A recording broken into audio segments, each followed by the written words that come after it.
ತಮ್ಮನ್ನೆಲ್ಲರನ್ನು ಉದ್ದೇಶಿಸಿ ನಮ್ಮ ಜಿಲ್ಲಾ ಉಸ್ತುವಾರಿ ಸಚಿವರು ಹೇಳಿದ ಹಾಗೆ ಏನು ಕೇಂದ್ರ ಸರ್ಕಾರದ ಬೆಲೆ ಏರಿಕೆಯ ನೀತಿ ಇರಬಹುದು ಅಥವಾ ದೇಶದಲ್ಲಿ ಸಂವಿಧಾನವನ್ನು ಕಗ್ಗೊಲೆ ಮಾಡ್ತಾ ಇರುವಂಥ ನೀತಿ ಇರಬಹುದು, ಸಂವಿಧಾನ ಬಚಾವೋ ಆಂದೋಲನ ಮತ್ತು ಬೆಲೆ ಏರಿಕೆಯ ವಿರುದ್ಧವಾಗಿ ಇವತ್ತು ಮುಂಬರುವಂಥ 27 ಅಥವಾ 28ನೇ ತಾರೀಕು ಬೆಳಗಾವಿಯ CP-ED ಮೈದಾನದಲ್ಲಿ ಈಗಾಗಲೇ ಸ್ಥಳ ಪರಿಶೀಲನೆ ಮಾಡಿದ್ದೀವಿ. ಬೆಳಗಾವಿಯ CP-ED ಮೈದಾನದಲ್ಲಿ 27 ಅಥವಾ 28ನೇ ತಾರೀಕಿನಂದು ತಮ್ಗೆ ಈಗಾಗಲೇ ನಮ್ಮ ಜಿಲ್ಲಾ ಉಸ್ತುವಾರಿ ಸಚಿವರು ಹೇಳಿದ ಹಾಗೆ ನಮ್ಮ AICC ಅಧ್ಯಕ್ಷರು, ಕಾಂಗ್ರೆಸ್ ಪಕ್ಷದ ಅಧ್ಯಕ್ಷರಾದಂಥ ಮಲ್ಲಿಕಾರ್ಜುನ್ ಖರ್ಗೆಜಿ ಅವರ ಆದಿಯಾಗಿ ಈ ಒಂದು ಕಾರ್ಯಕ್ರಮದಲ್ಲಿ ಸುರ್ಜೇವಾಲಾಜಿ ಅವರು, ವೇಣುಗೋಪಾಲ್ಜಿ ಅವರು ಭಾಗವಹಿಸುವಂಥ ಈ ಒಂದು ಕಾರ್ಯಕ್ರಮ ಆಗಿರುತ್ತೆ. ಇದು ನಮ್ಮ ಚಿಕ್ಕೋಡಿ ಜಿಲ್ಲೆ ಮತ್ತು ಬೆಳಗಾವಿ ಜಿಲ್ಲೆಗೆ ಸಂಬಂಧಪಟ್ಟದ್ದಾಗಿರುತ್ತೆ. ಯಾಕೆ ಈ ಕಾರ್ಯಕ್ರಮವನ್ನು ಮಾಡ್ತಾ ಸುಮಾರು ತಾವೆಲ್ಲ ಮಾಧ್ಯಮದ ಸಹೋದರರು ಪ್ರಶ್ನೆಯನ್ನ ಕೇಳಿದ್ರು. ಬಿಜೆಪಿ ಸರ್ಕಾರ, ಬಿಜೆಪಿ ಪಕ್ಷ ಜನಾಕ್ರೋಶ ಆಂದೋಲನ ಮಾಡ್ತಾ ಇದೆ, ಅದಕ್ಕೋಸ್ಕರ ಅದ್ರ ವಿರುದ್ಧವಾಗಿ ನೀವು ಮಾಡ್ತಾ ಇದ್ದೀರಾ, ಅವ್ರು ಅನೇಕ ಆರೋಪಗಳನ್ನ ಮಾಡಿದ್ರಿ, ಅದಕ್ಕೆ ನೀವು ಮಾಡ್ತಾ ಇದ್ದೀರಾ ಅಂತ ಕೇಳಿದ್ರು. ಅದು ತಪ್ಪು. ಆದ್ರೆ ಈಗ ಬಿಜೆಪಿಯವರು ಯಾಕೆ ಜನಾಕ್ರೋಶ ರ್ಯಾಲಿಯನ್ನ, ಆಂದೋಲನವನ್ನ ಮಾಡ್ತಾ ಇದ್ದಾರೆ ಅನ್ನೋದಕ್ಕೆ ಒಂದು 2 ನಿಮಿಷದಲ್ಲಿ ನಾನು ಉತ್ತರವನ್ನ ಹೇಳಲಿಕ್ಕೆ ಬಯಸ್ತೇನೆ.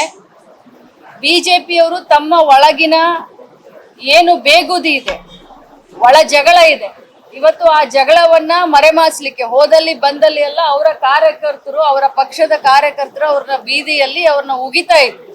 ಏನು ಕೇಂದ್ರ ಸರ್ಕಾರ ಇವತ್ತು ಬೆಲೆಯನ್ನ ಏರಿಸಿದೆ. ಪೆಟ್ರೋಲ್ ಬೆಲೆ ಇರಬಹುದು, ಡೀಸೆಲ್ ಬೆಲೆ ಇರಬಹುದು, ಗ್ಯಾಸ್ ಸಿಲಿಂಡರ್ ಬೆಲೆ ಇರಬಹುದು, ಸಿಮೆಂಟ್ ಬೆಲೆ ಇರಬಹುದು, ಗೊಬ್ಬರನ ಬೆಲೆ ಇರಬಹುದು, ಔಷಧಿ ಬೆಲೆ ಇರಬಹುದು, ಕಾಳು ಕಡಿಯ ಬೆಲೆ ಇರಬಹುದು.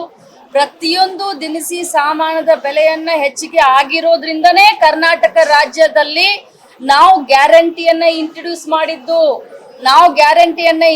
ಮಾಡಿದ್ದು ಯಾವುದಕ್ಕೆ, ಅದನ್ನ ಮೊದಲು ನಾನು ಮಾಧ್ಯಮದ ಸಹೋದರರಿಗೆ, ಕರ್ನಾಟಕದ ಮಹಾಜನತೆಗೆ ಹೇಳಲಿಕ್ಕೆ ಬಯಸ್ತೇನೆ. ಗ್ಯಾರಂಟಿ ಜನ್ಮ ತಾಳಿದ್ದೆ ಬೆಲೆ ಏರಿಕೆಯ ವಿರುದ್ಧವಾಗಿ. ಬೆಲೆ ಏರಿಕೆಯಾಗಿ ಏನಾದ್ರೂ ಒಂದು ಸಹಾಯ ಮಾಡಬೇಕು. ಕರೋನಾದಲ್ಲಿ ನಮ್ಮ ಅಕ್ಕ ತಂಗಿಯರು ಸಂಕಷ್ಟ ಪಡ್ತಾ ಇದ್ದಾರೆ. ಸಿಲಿಂಡರ್ ಬೆಲೆ 400 ಇದ್ದಿದ್ದು 950 ಆಯ್ತು. ಪೆಟ್ರೋಲ್ ಡೀಸೆಲ್ ಬೆಲೆ 100 ರೂಪಾಯಿ ಆಯ್ತು. ಅದಕ್ಕೋಸ್ಕರ ಬೆಲೆ ಏರಿಕೆಗೆ ಏನಾದ್ರೂ ಸಹಾಯ ಮಾಡೋಣ ಅಂತ ಗ್ಯಾರಂಟಿಯನ್ನ ತೆಗೆದುಕೊಂಡು ಬಂದ್ವೇ ಹೊರತಾಗಿ ಗ್ಯಾರಂಟಿಯಿಂದ ಬೆಲೆ ಏರಿಕೆ ಆಗಿದೆ ಅಂತ ಏನು ಬಿಜೆಪಿ ಅವರು ಹೇಳ್ತಾ ಇದಾರಲ್ಲ, ಇದು ಶುದ್ಧ ಸುಳ್ಳು. ಯಾಕೆ ಬಿಜೆಪಿ ಅವರು ಇದನ್ನ ಈ ಒಂದು ಜನ ಆಕ್ರೋಶ ರ್ಯಾಲಿಯನ್ನ ಮಾಡ್ತಾ ಇದ್ದಾರೆ ಅಂತಂದ್ರೆ, ಅವರ ಪಕ್ಷದಲ್ಲಿಯ ಆಂತರಿಕ ಕಚ್ಚಾಟ. ಆ ಆಂತರಿಕ ಕಚ್ಚಾಟ ಇಡೀ ಕರ್ನಾಟಕದ ಜನತೆ ಆ ತಮಾಷೆಯನ್ನ ನೋಡ್ತಾ ಇದೆ. ಆ ಒಂದು ದಿಕ್ಕನ್ನ ತಪ್ಪಿಸ್ಲಿಕ್ಕೆ, ಕಾರ್ಯಕರ್ತರ ದಿಕ್ಕನ್ನ ತಪ್ಪಿಸ್ಲಿಕ್ಕೆ ಮತ್ತೆ ನಮ್ಮ ಜನರ ದಿಕ್ಕನ್ನ ತಪ್ಪಿಸ್ಲಿಕ್ಕೆ ಇವತ್ತು ಕಾಂಗ್ರೆಸ್ ಮೇಲೆ ಗೂಬೆಯನ್ನ ಕೂರಿಸ್ಲಿಕ್ಕೆ ಜನ ಆಕ್ರೋಶ ರ್ಯಾಲಿಯನ್ನ ಮಾಡ್ತಾ ಇದ್ದಾರೆ. ಆದ್ರೆ ಕಾಂಗ್ರೆಸ್ ಪಕ್ಷದ ಧರ್ಮ ಏನು ಅಂತಂದ್ರೆ, ಜನರಿಗೆ ಕರೆಕ್ಟ್ ಆಗಿರುವಂತ ಒಂದು ಸಂದೇಶವನ್ನ ಕೊಡ್ಬೇಕು. ಈಗ ನ್ಯಾಷನಲ್ ಹೆರಾಲ್ಡ್ ಬಗ್ಗೆ ಮಾತಾಡಿದ್ರು, ಅದ್ರ ಬಗ್ಗೆ ತಾವು ಕೂಡ ತಿಳ್ಕೊಳ್ಬೇಕು ಅಂತ ನಾನು ಹೇಳಲಿಕ್ಕೆ ಬಯಸ್ತೇನೆ. ಇವತ್ತು ಅವ್ರ ಹತ್ರ ED ಏಜೆನ್ಸಿ ಇದೆ, IT ಏಜೆನ್ಸಿ ಇದೆ, IB ಏಜೆನ್ಸಿ ಇದೆ. ವಿರೋಧ ಪಕ್ಷದ ಸರ್ವೋಚ್ಚ ನಾಯಕರ ಮೇಲೆ ಮನಸ್ಸೋ ಇಚ್ಛೆ ಯಾವ ರೀತಿ ಅವರು ಪ್ರಹಾರ ಮಾಡ್ತಾ ಇದ್ದಾರೆ ಅಂತಂದ್ರೆ, ಅವರ ಮೇಲೆ ಏನು ಬೇಕಾದ್ರೂ ಮಾಡ್ತಾ ಇದಾರೆ. ದಿನಗಂಟ್ಲೆ ಅವ್ರ ಮೇಲೆ ಇದನ್ನ ಪ್ರಹಾರ ಮಾಡ್ತಾ ಇದಾರೆ, ಕರ್ಕೊಂಡು ಹೋಗಿ ಇನ್ವೆಸ್ಟಿಗೇಷನ್ ಮಾಡ್ತಾ ಇದಾರೆ. IT ಅವರನ್ನೇ ನ್ಯಾಷನಲ್ ಹೆರಾಲ್ಡ್ ಅನ್ನುವಂತ ಆಸ್ತಿಯನ್ನ 300 ಎಷ್ಟು ಅಂತ ಹೇಳಿದ್ರಿ ಸರ್ ನೀವು? 359 ಕ್ರೋರ್ ಅಂತ ಅವರೇ ಇನ್ಕಮ್ ಟ್ಯಾಕ್ಸ್ ದವರೇ ಡಿಕ್ಲೇರ್ ಮಾಡಿದಂತ 359 ಕ್ರೋರ್ ಅಂತ ಡಿಕ್ಲೇರ್ ಮಾಡಿದಂತ ಆಸ್ತಿನ 5,000 ಕೋಟಿ 6,000 ಕೋಟಿ ಅಂತ ಹೇಳ್ತಾರೆ ಬಿಜೆಪಿ ಅವರು ಭಾಷಣ ಮಾಡ್ಬೇಕಾದ್ರೆ. ಅಂದ್ರೆ ಜನರ ಮಣ್ಣಿಗೆ, ಜನರ ದಾರಿಯನ್ನ ಯಾವ ತರ ತಪ್ಪಿಸ್ತಾ ಇದ್ದಾರೆ.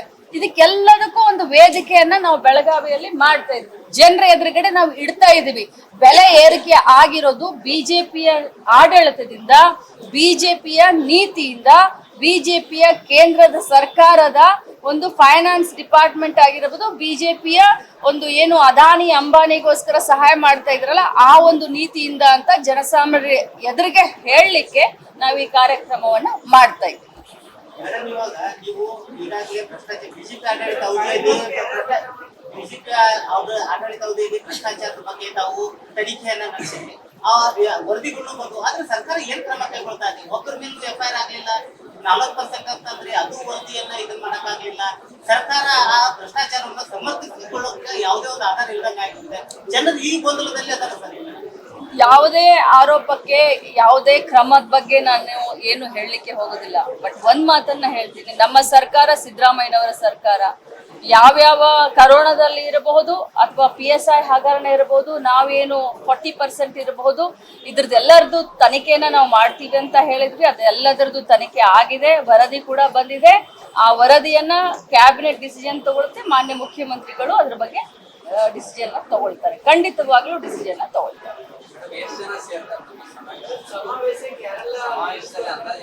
ನೋಡಿ, ಅದಕ್ಕೆ ಈಗಾಗಲೇ ನಾವು ಮೀಟಿಂಗ್ ನಲ್ಲಿ ಮಾತಾಡಿದೀವಿ. ಅದ್ರ ಬಗ್ಗೆ ಜಾಸ್ತಿ ನಮ್ಮ ವರ್ಕಿಂಗ್ ಪ್ರೆಸಿಡೆಂಟ್ ಅವರು ಹೇಳ್ತಾರೆ. ನಾನು ಹೇಳಿದ್ದೀನಿ, ಮಂತ್ರಿಗಳು ಎಲ್ಲರೂ ಬರ್ತಾರೆ. ಬಿಜೆಪಿ ನಾಯಕರು ಮೊದಲೆಲ್ಲ ಹೇಳ್ತಾರೆ ಜನಾಕ್ರೋಶದಿಂದ ಸಿದ್ದರಾಮಯ್ಯ ಸರ್ಕಾರ ಹೆದರಿದೆ, ನಂಬಿಕೆ ಹೋಗಿದೆ, ಕೌಂಟರ್ ಪ್ರತಿಭಟನೆ ಮಾಡ್ತಾ ಇದ್ರಿ. ಅವರ ಒಂದು ಆರೋಪಕ್ಕೂ ಇದಕ್ಕೂ ಸಾಮ್ಯತೆ. ನೋಡಿ, ಒಂದು ಸುಳ್ಳನ್ನ 1000 ಬಾರಿ ಹೇಳಿ ಸತ್ಯವನ್ನ ಮಾಡ್ಲಿಕ್ಕೆ ಹೊರಟಿದ್ದಾರೆ ಬಿಜೆಪಿಯವರು.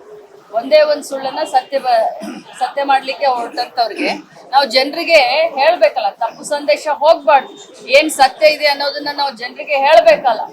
ಇದು ಅವ್ರಿಗೆ ಕೌಂಟರ್ ಮಾಡುವಂತ ಅನಿವಾರ್ಯತೆ ಕಾಂಗ್ರೆಸ್ ಪಕ್ಷಕ್ಕೆ ಇಲ್ಲ.